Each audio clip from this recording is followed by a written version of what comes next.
This car right here is almost perfect. Chris is in the market for a new car, and we decided to go and test drive a Mazda 3 and a couple of other cars. We drove this thing, and were incredibly impressed by it. We drove the Mazda 3 Turbo, which is the top of the line car, used with like 10,000 miles, it was like $30,000.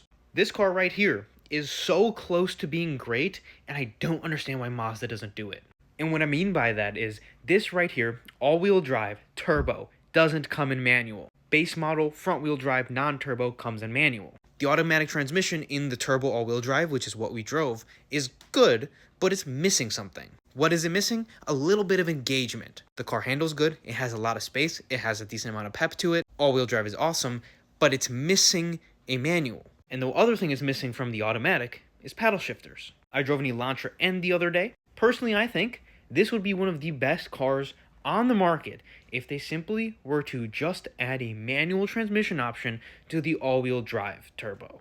And not even that, but manuals are super rare in these cars. They're like, we never see them. It was to the point where the dealer didn't really know what trim the manual came in. After doing some research, it comes in the base trim that's front-wheel drive. All I'm saying is, this thing is so close to being like GR Corolla level. If they made a Mazda Speed 3 out of this, I think it would do awesome. It has a 250 horsepower engine. If they made it a little peppier, they made 300 horsepower, put the manual in the all-wheel drive, and then they just made it a little bit more aggressive in the front and a little bit more aggressive in the rear, it would literally, I think it would sell numbers. It was such an enjoyable car. It was such a great price point. If they put a manual in the turbo, I'm not even like looking for one of these cars, but I think I would consider getting one as my next car. It was so good to the point where, I mean, Chris is still interested in getting this car, even though it's missing the manual. When we talk about new cars,